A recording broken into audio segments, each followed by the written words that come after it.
Marc, Arnaud Barat, bonsoir.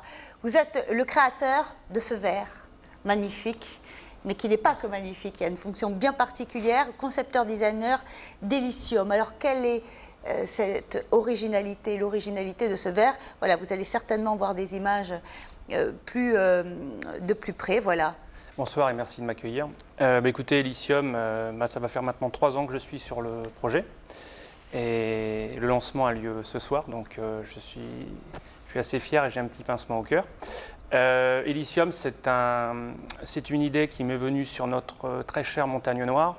Lors d'une balade pédestre, si vous voulez, je suis tombé sur un parc éolien, jusque-là rien d'exceptionnel.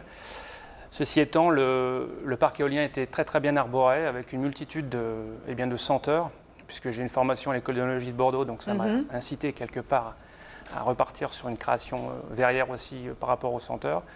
Et si vous voulez, j'ai décidé de mettre une éolienne dans un verre et donc de transformer l'énergie du vent en mécanique des fluides et donc de pouvoir développer beaucoup plus les arômes dans un verre.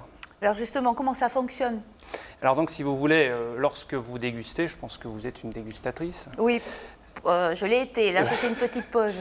Eh bien écoutez, vous servez votre vin. Donc déjà, vous avez au centre du verre, sur le bas du verre, vous avez ce qu'on appelle un dôme. Voilà, on va voir on voit ça. Et donc qui va exciter en quelque sorte et bousculer les molécules. Donc là, vous allez déjà avoir un premier développement aromatique, ce qu'on appelle le premier nez. Et ensuite, vous allez tourner, c'est mécanique, vous allez tourner le verre pour avoir, si vous voulez, ce concept qui est Elysium. Il y a un développement aromatique et donc on va travailler les 3 couches aromatiques du vin, primaire, secondaire et tertiaire. Les pales sont jaugées et calibrées puisque je veux être totalement dans la législation française qui dit qu'il faut boire moins mais mieux. Donc les pales sont jaugées, donc permet d'avoir vraiment un calibrage. Et donc ce développement aromatique va vous permettre d'avoir, en quelque sorte, pour vulgariser un petit peu, avoir une véritable corbeille de fruits. Alors, il n'y a plus besoin de carafe?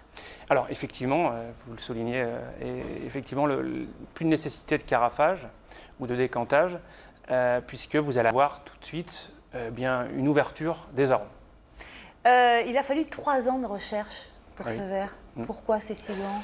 Écoutez, le dessin Quelles ont été les contraintes? Le dessin m'a pris une après-midi, mais c'est tout le reste. Il y a une contrainte, il faut trouver les partenaires financiers. D'ailleurs, à ce juste titre, je travaille qu'avec des personnes de la région de Toulouse, parce qu'il est très important de trouver les bons partenaires. Ensuite, il a fallu trouver le fabricant. J'ai voulu absolument travailler avec un fabricant du secteur. Malheureusement, je devais absolument faire un verre à hauteur, je dirais, industrielle. Et donc, la fabrication nécessitait de partir chez un fabricant digne de ce nom, entre guillemets. Et donc, c'est un fabricant français, qui est dans le nord de la France. Et si vous voulez, tout cela m'a pris énormément de temps. Et puis, des contraintes, des problèmes techniques ont fait que le verre naît aujourd'hui. Et c'est un verre qui est écologique? Totalement. C'est le matériau? Oui. Alors, entre autres, puisque j'ai obtenu le Janus de l'industrie l'année dernière. Félicitations. Merci bien, par l'Institut français du design, avec la mention éco-design en plus. Alors cette mention éco-design, j'y tiens, puisque le verre, si vous voulez, le matériau du verre, c'est du quartz. Donc là, il est inaltérable dans le temps. Il résiste à 2000 lavages sans opacité du verre, sans perruque blanchâtre, vous savez, dans votre lave-vaisselle, lorsque vous sortez Parce que toutes les ménagères détestent. Voilà, et bien là, vous n'avez plus ce problème. Le verre sera certainement cassé avant, mais en tout cas, il résiste au choc de la vie.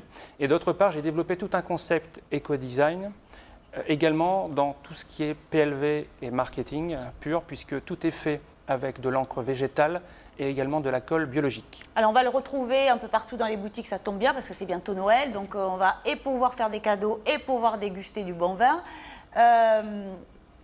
C'est le grand saut là pour vous. Vous avez quand même, c'est pas votre premier verre que vous créez. Vous avez eu des nombreux succès. Oui, c'est vrai. Donc là maintenant, mais pour les autres. Pour les autres, en tant que salarié, oui. Maintenant, effectivement, là, ça va faire maintenant 3 ans que j'ai créé ma société. Et là, c'est le grand saut pour moi. Et donc, comme je dis toujours, c'est le client final qui dira, qui choisira, puisque le but, c'est que ce verre se retrouve dans les bonnes tables toulousaines, bien entendu, mais aussi chez les particuliers, sur les belles tables des particuliers. Il devrait connaître un beau succès. Le dernier s'est vendu, en tout cas, vous avez eu des chiffres intéressants sur une des dernières créations. Oui, une dernière création, environ 180 millions d'exemplaires. À l'international, puisque vous soulignez le nombre d'exemplaires, effectivement, c'est important de dire que ce verre sera également diffusé à l'international. Voilà, et c'est fait à Toulouse. Oui, tout à fait. Merci Arnaud Barat. Plus d'infos sur votre site www.arnaudbarat.fr. Merci à vous de nous avoir suivis. On se retrouve demain à la même heure. Bonne soirée sur TLT.